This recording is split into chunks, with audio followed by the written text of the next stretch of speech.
So, hello again. We have 6 people, 7 people now, and thank you for joining. As you read that today's topic uh, is again breath awareness part two. Those of you who were there for the last session, we keeping in mind that there are some new people and some old people. So it was a balance of uh, the instructions on the body posture, the instructions on the motivation, and the meditation process. And keeping the feedback in mind, which was about a balance of instructions and the time for meditation. So today we will keep in mind that the first 10 minutes will allot to the basic instructions on how the body posture should be like, what is the motivation, and then the rest 20 minutes to the actual practice. And if you have any questions at the end, so we can take it maybe at 9:25, and you can write it or speak it. Uh, if there are any doubts that to be clarified. Okay, so we'll begin with the body posture. Last time, the instructions dealt with basic, but today, since it's part two, building on the part one, I will also try to introduce some technical terms when it comes to the body posture. So the technical terms are that when we discussed about the back, how the hands should be, how the legs should be, this body posture is called as the 7 point Virochana posture, or what we call as, so there are 7 point in this uh, posture. And I repeat, this is called as 7 features of Virochana posture, or 7 points of the Virochana posture. The first is when about our legs, that your legs can be fully crossed, which we call as full lotus position, or it can be half lotus position, where the fully closed or full lotus is when you cross both legs one over the other. If that is not comfortable, it can also be the half posture, the half Vajra posture or the lotus posture, where your one leg can be, the left leg can be tucked inside, and the right leg can move or can be uh, outside. So whatever is comfortable to us, will do that. And those of us who are not sitting on the floor, it's okay. Those of us who are on the chair, just make sure that your legs just touch the ground comfortably. After the legs, the second point in the 7 features Virochana posture is the hands. The Your right hand should be on the left hand, and our thumbs should join each other, forming a triangle. I'm just demonstrating it in the camera that our right hand should be on the left hand, and the thumbs should join each other, forming a triangle, and your hands should be placed on your lap with your thumbs just in front of your navel.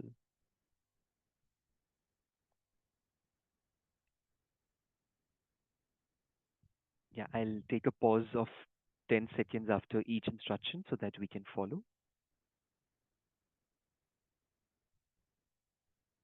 The third feature in this 7 point Virochana posture is the back, where the back has to be straight, and the thing that we said last time, we have to imagine as if a string is just pulling us up. A string right across our head is just pulling us up. We don't have to force or strain our back, just a natural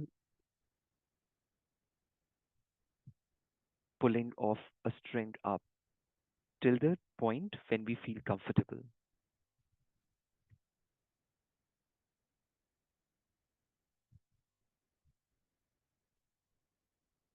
The fourth point is the tongue, that our tongue should touch our upper palate. And the reason that we discussed last time, it is to avoid excessive saliva accumulation in the mouth.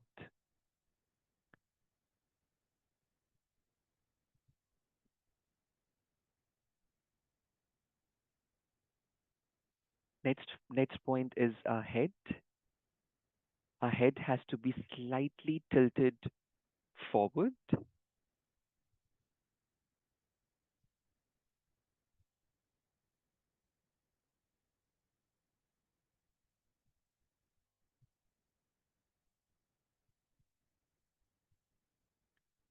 Coming to a very important point next is the eyes.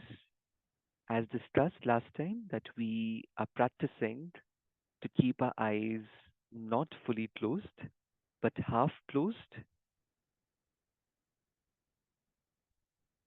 in terms of, um, and we discussed, sorry, so it's about, which is when we are meditating, it's not the eye consciousness which meditates, but the mental consciousness. So we are developing this habit not to keep eyes fully closed, but half closed with our gaze at an angle of 45-degree just below. So just following it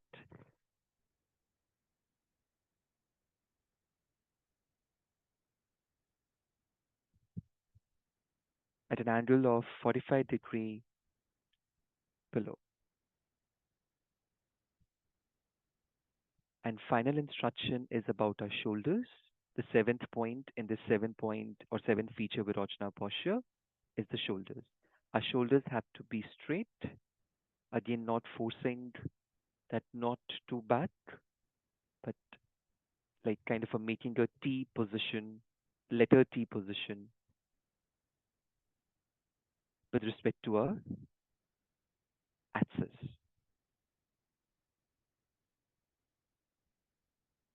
So these were the 7 points or 7 features which we all must keep in mind before beginning the actual practice. So after the posture, last time we discussed about the focal point that in our breathing awareness.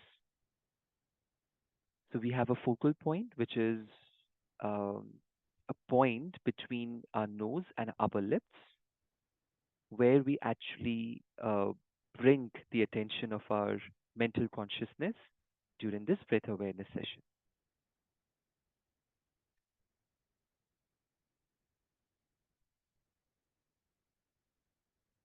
So after the posture and the focal point comes the two common errors. If you remember, those who were there in the last session, that I left at the point so that we can build upon for today's session was what are the errors that we have or that we make during the breath awareness, the breathing meditation is the two kind of errors, the two kind of problems. One is too much of relaxation or what we call laxity, and too much of mental excitement. So there are two errors. I repeat: laxity or laziness, where we tend to sleep too much of, and the other is too much of mental excitement.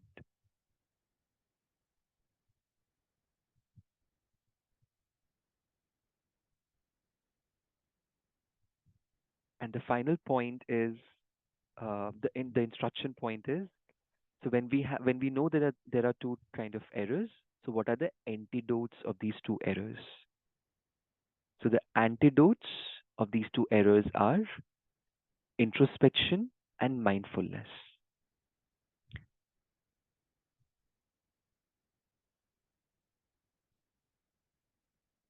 The analogy that we gave last time was of, you know,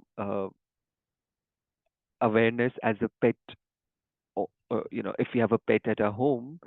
So one is like if we know that our dog has run away, so that awareness, that introspection, when we know that our mind has moved away from our focal point, and the other is bringing the mind back to the focal point, which is the mindfulness. And the analogy given was, so we know the dog has run away. Now bring back the dog and tie the dog to a safe point so that it does not run away again. So we know our mind has wavered. Now bring back the mind back to the focal point, which is the point between our nose and the upper lips.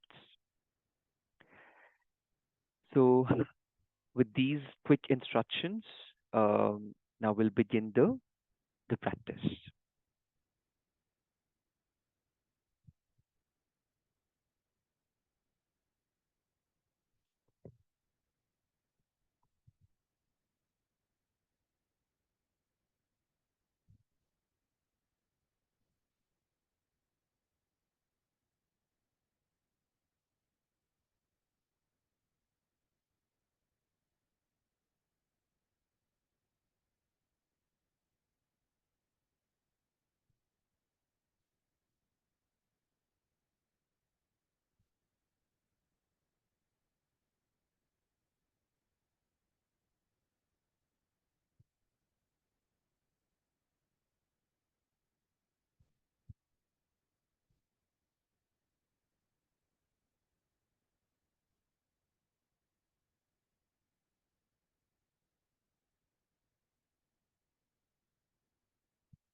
For the beginners, it's okay to take 30-second breaks between our practice. So if someone would like to just stretch their back and the shoulders, you can take this 30-second break.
If the mind wavers from the focal point,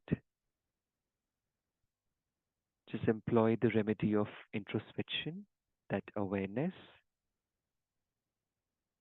and bring back the mind to the focal point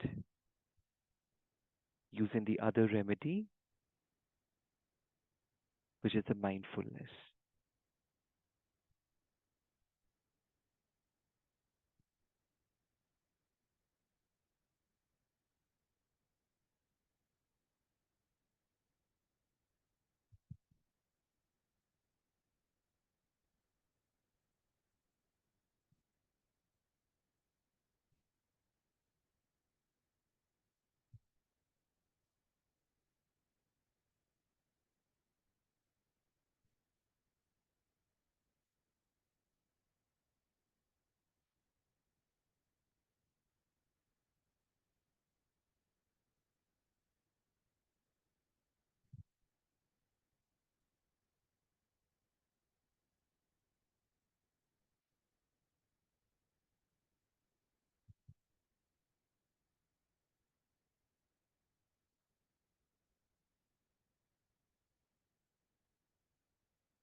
Whenever we feel ready,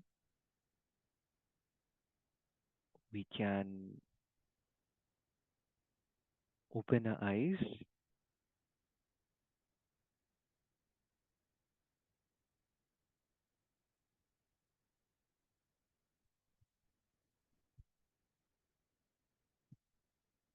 So, as was discussed today, that we introduced some technical terms regarding the posture, regarding the uh, the errors that we do in this practice and the antidotes for these two practice.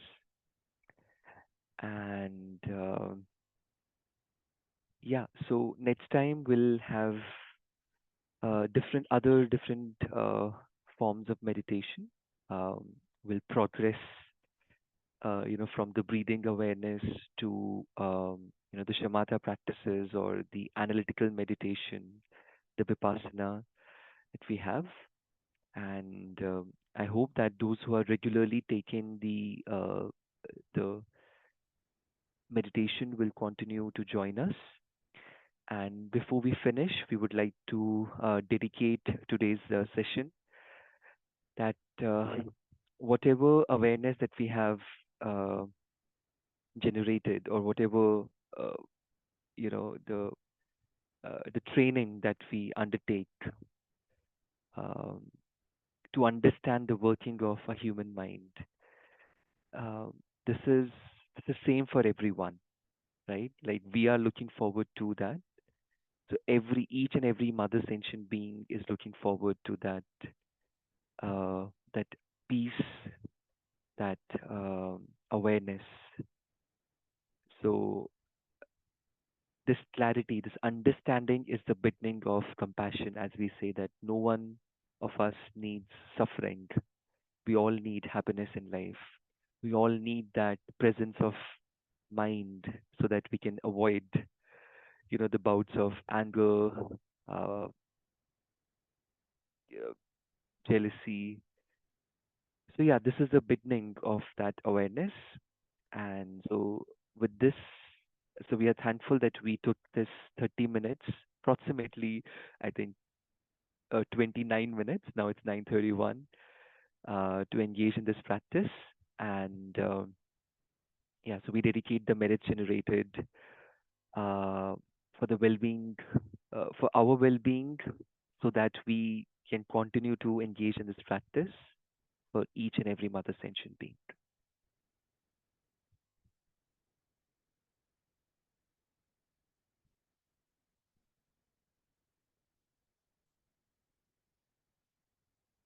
So we'll see you tomorrow at the same time with uh, a different instructor and I think a different topic for the meditation. Yeah. Thank you, everyone. Have a good day. Thank you.